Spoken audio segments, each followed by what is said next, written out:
Well, you can find them scattered throughout the state, and they're a pretty convenient way to pick up some fresh produce and other locally grown items, but you may not have thought much about the business side of farmers markets. Joining me now to talk a little bit more about the Baltimore County Farmers Market is Bill Langlotz. Bill, how's everything going for you today? Going great. It's a beautiful day. It really, really is. Perfect day to come out to a farmer's market. Let's talk a little bit more about how this particular one got started. How many years ago are we talking about?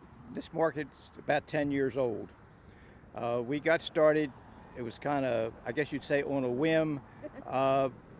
Visitors to the fair, during the fair wanted to buy the produce that was on display in Farm and Garden Building, which we cannot do.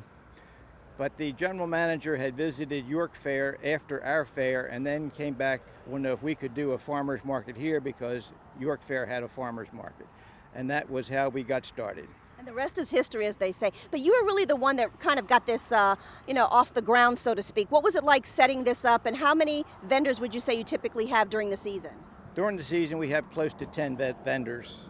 Of course, produce is starting to dwindle, and it's been a rough year for produce with all the wet weather and extreme heat. So it's caused a lot of hardships for our vendors with produce. What's the response been like from the community for this farmers market? Response has been great. It really has. And all our community associations send out flyers regarding the farmers market. And we have a CSA here who also meets here for their patrons to pick up their produce. So that's also a big help to our market. Do you think a lot of people don't realize that this is one aspect of these farms' business plan to come on out here and do this? I'm sure that people don't realize that. Some of them think that they're backyard gardeners trying to sell their produce from their garden, and that's not the case. Why do you think it's so important for folks to come on out to support these farmers? Well, it's a great way to get local produce, fresh local produce, something that's not shipped in from California or Florida, and we do have quality produce. And all of our vendors are Baltimore County producers. So that is one of the criteria to participate in this particular farmers market. That's correct. Bill, it was a pleasure to speak with you. Thank you so much. And we're going to go over and speak with one of the owners of a locally farm, or I should say farm here in Baltimore County, as my videographer goes over and shows you some of the beautiful, beautiful local produce that's available to folks. All right, it's a little shadier under here, so I can take my glasses off. But joining me now is Joan Norman. She is the owner of One Straw Farm here in Baltimore County. Joan, it's a pleasure to speak with you. It's wonderful to meet you. So let's talk a little bit more about your participation here at the Baltimore County Farmers Market. You've been involved for how many years now? Since the very beginning. I honestly don't know how many years. It's been a lot. And what made you decide to get involved? We wanted to be a farmer in Baltimore County, feeding Baltimore County people in the Baltimore County market. So we felt it was important to keep our food as close as we could to home, and this is about as close as I can get. Very much so. You're located right in Whitehall, you said? In Whitehall, just up 83. Yeah, that's perfect. So give us an idea of some of the produce that you sell here at the market. Oh, the market, right now we have tomatoes and peppers. We have the hard squashes starting, the greens are back in, kale, collards, and chard.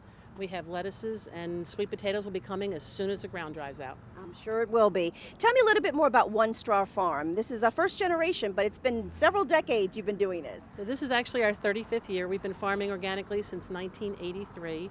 The good news is now we have a second generation coming on board, and my son Andrew and my son-in-law Mark both work for the farm, and now big happy family. And that it is. Tell me a little bit more about what it takes for you to participate in these farmers markets, because I think a lot of people don't realize maybe it's one day a week, but you're taking yourself off the farm to be able to provide this for folks, right? Yeah, so you have to remember, a farmer's market for me is a little store. I have to come, I have to build it, I have to merchandise it, I have to have sales and advertising and customer service. So a farmer's market to me is building a very temporary store for 4 or 5 hours and then being gone. So it requires a lot, but you get a lot back in return, right? Tell me about the response from customers and the experience for you. I think the best part we like about farmers markets is, number one, getting to meet the people who are actually eating the food that we grow. And there's a really nice connection in having that conversation about, yes, I like tomatoes, or no, I really can't wait for the kale to start again, or I love your lettuce. Those those sentences and pieces and affirmation is just wonderful. That's what it is for us. It's like the report card of farming. Yeah, oh, I love that. That's a really good way of putting it. Do you think a lot of people are more concerned about where their food comes from these days, more so than they've maybe been in the past? I think people are becoming much more aware that they want their food coming from some place that they know how it's grown and where it is. I think it's going to be much more important after our last hurricane that there's going to be a lot of food that's not existent because of the poor farmers in North Carolina. So my heart goes out to them. Yeah, well, thank you so very much, Joan. We really appreciate your time. Thank you so much. Have a good night. Yeah, yes, Or wonderful. day. Night, the whole thing, it all works out. And if you'd like to find out more information about the Baltimore County Farmers Market or several other farmers markets that are set up all throughout the state of Maryland, just log on to our website at mpt.org and we will have that information. But there is also a lovely farmers market directory that they have here that lists each farmers markets by the counties. All right, that'll wrap it up here from the Maryland State Fairgrounds in Timonium. Now back to you in the studio. Got to get some peppers and a whole bunch of other stuff.